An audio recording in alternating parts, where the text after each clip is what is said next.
Some of those who camp on the beach or in trailer parks have gathered here for the annual Fisherman's Extravaganza, the Grand Isle Tarpon Rodeo. But others come for fun, sun, and surf, and they're hardly even aware that a fishing tournament is taking place. But down at the docks, those who come to fish are very much aware of the tournament. The more affluent of the sports fishermen are getting their cabin cruisers and sports fishing boats ready to head for the Gulf despite the threatening weather. Those who fish on a more limited budget will share charter boats or take small outboards to inlets and bays where they fish for redfish, speckled trout, and flounder. The fishing rodeo, which draws a number of big game fishing clubs as well as individual fishermen, kicks off each year with a ceremony under a large circus-type tent. The fishing rodeo president, Nolte Theriault, and Grand Isle Mayor Joe Shepard welcome the fishermen and spectators. Bands play, and everybody digs into crabs, shrimp, and champagne.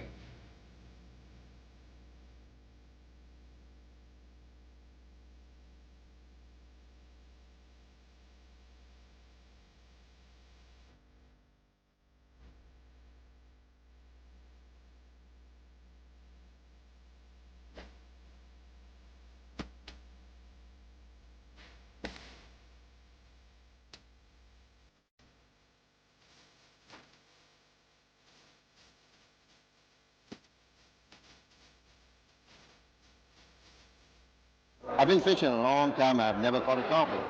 Other people on my boat caught tarpons, but I've never caught one.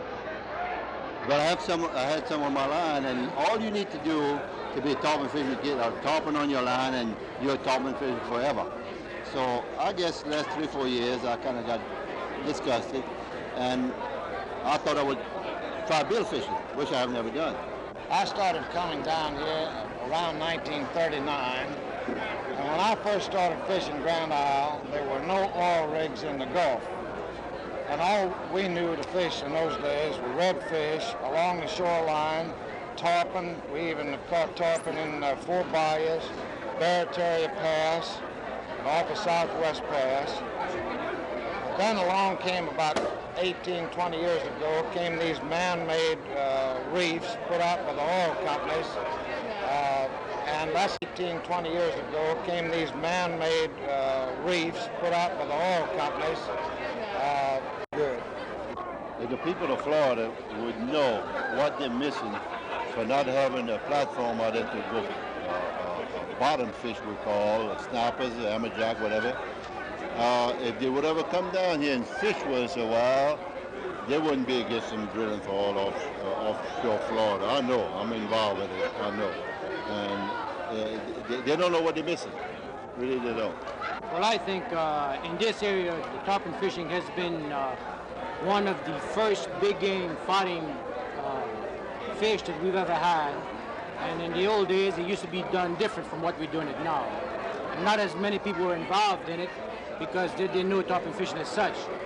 And I remember when I was real young, and some of my father's friends used to come out and fish tarpons in the passes all the time. They'd never go offshore. And it has grown up to where now people follow tarpons all over the beach, from here to Southwest Pass or out west to Kimberly Island and Wine Island and all those places. But I think Grand Island has been in the forefront, and they have pioneered tarpon fishing more than any other place. And I think that's what makes Grand Island the most successful tarpon rodeo of any other place. And I think we can compete with anybody in that direction. What do you think, man? I think that's correct, Nolte. We not only have deep sea fishing or big game fishing, but we have fishing here that will satisfy any sportsman. We have surf fishing for trout, we have bay fishing, and we have any number of species of fish that are caught in the Gulf around these oil rigs and the platforms and the structures around the Gulf. But of course, tarpon is still king.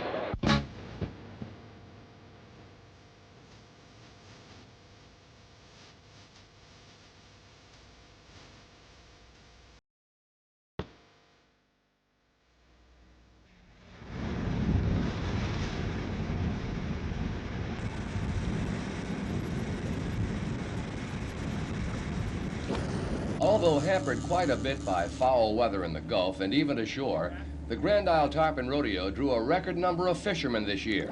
However, most of them were forced to abandon the waters early each day in order to avoid squalls and thunderstorms which rolled over the area daily throughout the tournament. Some of the larger and better equipped boats stayed out overnight, but not too many.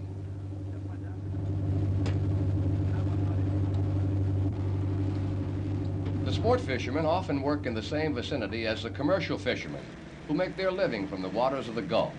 About 15 million pounds of shrimp were caught in the Grand Isle area last year, in addition to more than $1 million worth of oysters.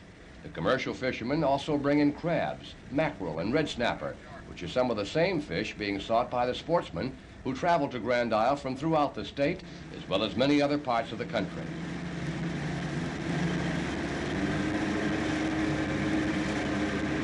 When the oil industry first began moving offshore in the 1940s, they were met by strong opposition from fishermen who thought it would destroy the fishing. But the years have proven just the opposite. Oil and sulfur-producing platforms became man-made reefs, drawing fish to them instead of chasing them away. There are now about 650 oil and gas wells in the Grand Isle vicinity. So, in addition to pumping millions of dollars into coastal areas of the state, industry created a whole new area of fishing grounds.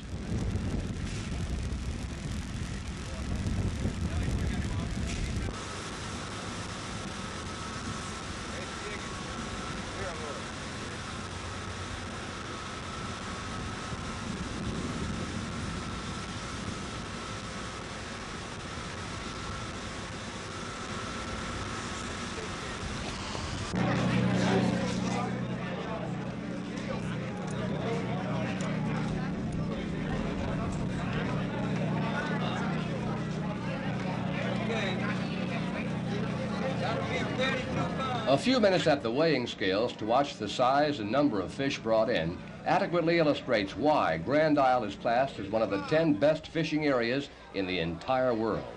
The edible fish will be donated to Charity Hospital after the rodeo. Who's that one for, Chris? Back there, you see, that's the other one. There's one on the side, you have to wait there.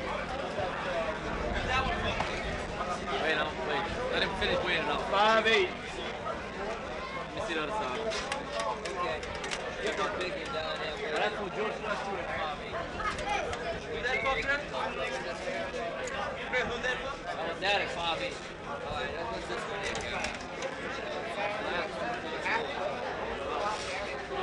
Yeah. Right. 5'3".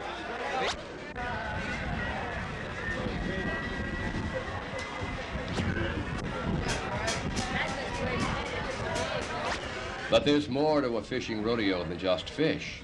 It's a time to dance, party, and have a good time to the beat of country and Cajun music.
Look, all them poles, I want them all stacked together right here. Right there, all them poles. So how come you want to pull them at, right? Huh? Pull them all right there? Just stack them there. Just stack them there. The weather brought more than one near tragedy to the festivities this year, and one of them was an afternoon squall that spawned a small twister. The headquarters tent, A 14,000 square foot circus-type structure was ripped to shreds. Heavy tent poles were pulled up and fell on cars and concession stands, but luckily, almost miraculously, nobody was seriously injured. A 12-year-old girl received a fractured ankle, and numerous other persons in the tent sustained minor cuts or bruises. A Baton Rouge man who was retired and moved to Grand Isle was working in a Rotary Club concession stand and saw the twister coming. We were standing under the tent here, facing in the westerly direction, and we were at the Rotary Club concession stand, and I was talking to a friend of mine, and I saw a little squirrel, like a little whirl going by the water, by the tanks by Umberlaw Village, and it dissipated. And about 5 minutes later, just right about 100 yards from the tent, it started again. And I told my friend, and I said, "Look out, here it comes." And the first thing I turned around, and the pole started to pick up, and I saw a little girl go about 25 foot in the air. And Joe Shepard, the mayor, was standing right next to me, and we hid under the counter there next to the truck, and I held on, I was trying to hold on to the ground. It was trying to pick me up. And the counter came off and almost broke my arm. You want to pull it this way?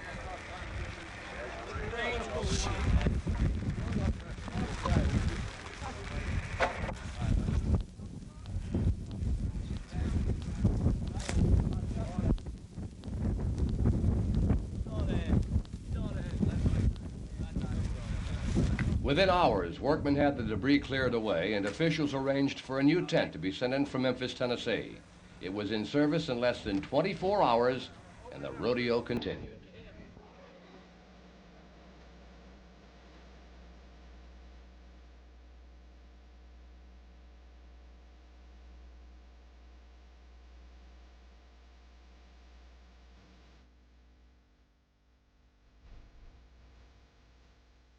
It takes more than a small storm to interrupt the South Louisiana fishing rodeo for very long.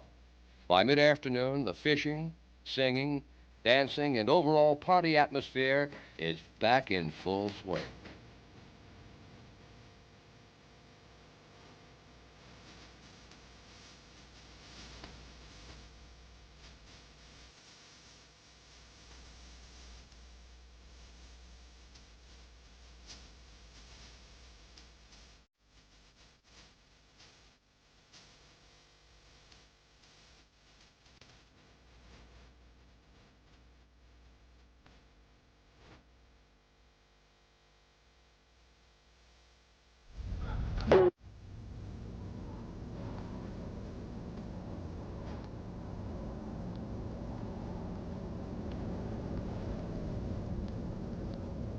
And while the carnival-like gaiety prevails at docks, marinas, and camps, the huge industrial complexes continue to feed the nation's fuel lines. A large part of the small island is occupied by CAGC, which combines operations of Continental, Atlantic, Getty, and city service oil companies. 1/8 of Louisiana's entire daily output of oil passes through the Grand Isle terminals, about 200,000 barrels. The CAGC Group and Exxon also provide such services as bus transportation to take the island children to school in Golden Meadow and helicopters for emergency ambulance duty. Grand Isle may not have everything, but any other town or resort would have to go a long way to match what it does have. And at night, the oil workers, fishermen, sportsmen, tourists, and year-round residents are bumper to bumper and shoulder to shoulder along the island's one main street, usually referred to as a strip. There are no palatial, extravagant nightclubs or restaurants, but those that are there do a booming business, particularly during rodeo time.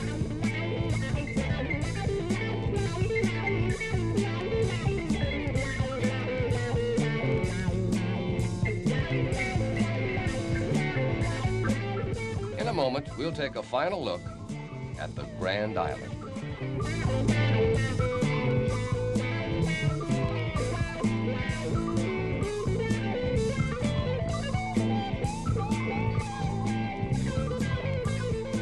There's more to this island than the frivolity that prevails during rodeo time.